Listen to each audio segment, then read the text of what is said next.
Alright, I'm back, YouTube. Uh, where was I? When I was talking about this awful Dragon Ball Super manga. Oh yeah, I think I was talking about Roshi taking on Jiren. Yeah, and somehow doing a move similar to Ultra Instinct and dodging Jiren's attacks. I mean, that is just some serious BS. I mean, even if you say that it's not Ultra Instinct and it's just a move that's similar to Ultra Instinct, and you say that Roshi is using his wisdom and experience. And yes, I will acknowledge Roshi is the most experienced and wise member of the Z Fighters. The problem is that this is Jiren, someone who's more powerful and faster than Roshi, someone who's strong enough to be more powerful than his own god of destruction, and probably some others too. I'm not sure if he's stronger than Beerus, but I mean that even if he wasn't, that still puts him well above Roshi.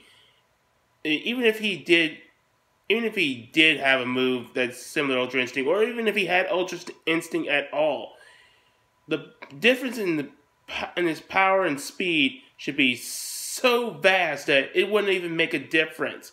Jiren should be bodying him just like if he was just a regular person. And then this leads up into Goku observing this and reflecting back on his old masters and taking Ultra Instinct. I mean, I'm not impressed like it was the anime where I prefer Ultra Instinct just activated due to Goku's will to survive, and it was just like a fight or flight sort of thing. It was kind of like how Inuyasha had his demon blood activate whenever he was in mortal danger. I just felt that felt more Ultra Instinct than what it was, because this kind of still has Goku thinking, which is not what you're supposed to do in Ultra Instinct. But on a surface level, I guess it's kind of alright.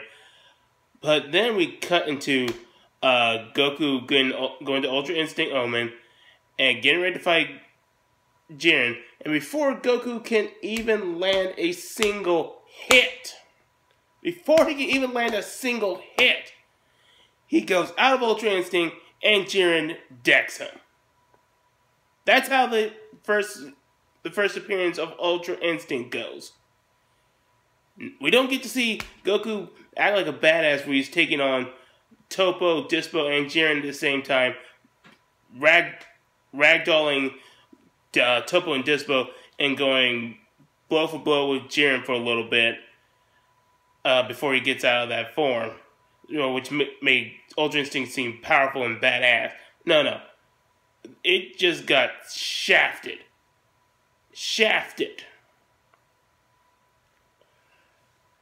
One of the most important parts of this saga, one of the best parts of Dragon Ball history, ruined by Toyotaro. Fuck you, Toyotaro.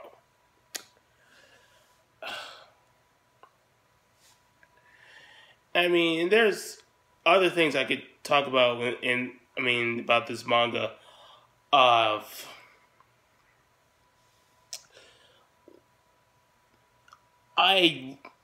You know how people have been saying that they don't like how Dragon Ball later became the Goku and Vegeta show, which is one of the reasons why the Tournament of Power decided to fix that and have everybody else contribute. We got to see everybody had their moments. Krillin, Tien, Roshi, Piccolo, Android 18, 17, yeah, you know the rest. Well, guess what? In the manga, in the Tournament of Power, Krillin and Tien didn't get to do shit. They didn't do shit. They did not get a chance to eliminate anybody. They get eliminated by Frost. Yeah, Frost made a deal with Frieza and to take out some of the weaker members of the Universe 17. And they get nothing. You say that the series and the anime supposedly disrespects these characters. Well, the manga does it worse. These characters didn't get to do anything. They didn't get any shot. That's an example of not getting shine, Vegeta fanboys. Not what happen to Vegeta in the anime. He's gotten plenty of shine. I mean, for Pete's sake, the anime gave him a form that wasn't even part of Toriyama's actual manuscript. And assuming Toyotaro doesn't do the exact same thing, he'll be even weaker than Goku, who's going to have Ultra Instinct, as well as this new technique that's similar to Kaioken. Let's talk about that. So, apparently, Goku in the manga has this thing called Mastered Super Saiyan God Super Saiyan, which is basically using the exact same method to allow the regular Super Saiyan God Super Saiyan, which was keeping your ki from leaking out of you, and you'll be able to control it and be a bit more proficient in a fight. So that makes it redundant. And apparently it's supposed to be his version of Kaioken, which, if that's the case, why not just do Kaioken? I mean, especially once he does it again in the manga, where he powers his body up, and Krillin says that he's doing something similar to Kaioken. Just, damn it, Toyotaro, just use Kaioken. That's what it's there for, to power him up. I mean, it's like he realized that he was stupid for not having Goku just do Super Saiyan God, Super Saiyan Kaioken in these situations, but he doesn't want to admit because he'll look stupid. But it's too late. You've already done these things that made you look stupid. And I mean, I honestly don't see how people can defend these sort of things. The story is a mess. The fights are just all flash and no substance. The pacing is horrendous. Stories... The characters don't even feel like themselves sometimes. And developments that the anime gave that felt more in spirit with what Toriyama had established in his original story, it's gone. It's gone.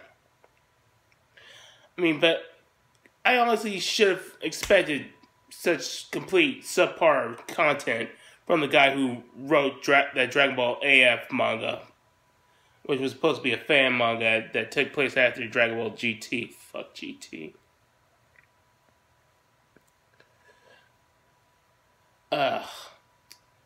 But,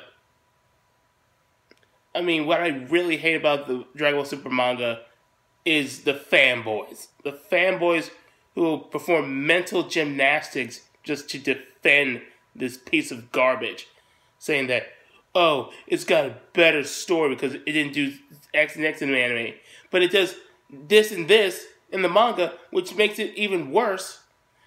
It makes it nonsensical and kind of ruins what character development the anime gave these characters. Ooh, it's got better fights and it's better anime. Well, of course it has better fight choreography. It's done by one guy and would be more consistent. But the fights have little to no substance and sometimes squander the opportunities of what they should have done. And thus the whole fight becomes mediocre at best. At best. Oh, these characters feel like more like how Akira Toriyama does. So you're meaning to tell me that Goku, who's been a best friend with Krillin for decades, the person who knows Krillin by heart and would know that he would never, ever resort to running away to win a fight when his universe is at stake, it would somehow say that to him. Would somehow say that they shouldn't recruit his son because he's a bookworm and doesn't respect him. This is what you feel is more in line with Goku from Akira Toriyama's manga. No. Fuck you. This is garbage. It's garbage. It's fucking garbage. It's garbage, garbage, garbage, garbage, garbage, garbage, garbage, garbage, garbage, garbage. You can't defend this nonsense. Ugh, just getting. I didn't even want to get this angry with the manga, but that's just how it's gotten to this point. I mean, it's a lackluster story. Fanboys who will go to the ends of the earth to defend this. And the legacy of Dragon Ball is stained. And you mean to tell me that this man is supposedly the successor to Akira Toriyama? If he's the successor to Akira Toriyama, then Dragon Ball is going to face a very sad future. It's going to be... It's fucked. Dragon Ball is fucked if Toyotaro becomes the heir to Akira Toriyama's legacy. It's going to be ruined just like the Disney Star Wars movies have ruined Star Wars of the original six films and the EU with their mediocre to absolutely abysmal films.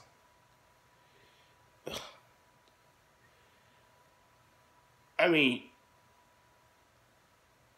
there's no point in trying to hope for that this manga gets any better. The damage is done.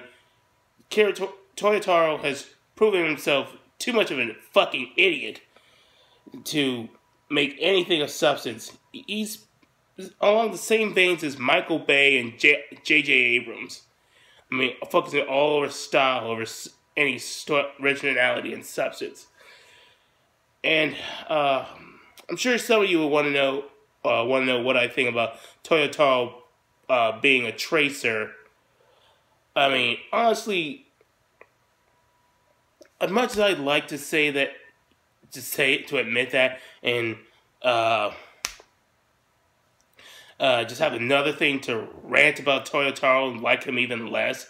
I mean, there's still some circumstantial evidence that keeps me from saying one way or the other. But if it is true, then he's just tracing that. Not only is he a horrible writer, but he's also a lazy artist too. And that's supposed to be his strength. Honestly, the best thing that could happen for Dragon Ball is that Akira Toriyama or whoever has the power fires Toyotaro. I mean, because he could do nothing but harm to this series. I mean, the anime's already starting to copy some of his ideas, and they're not good.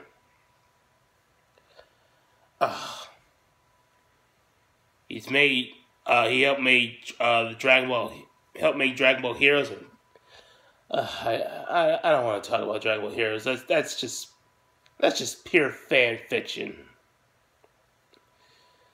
I'm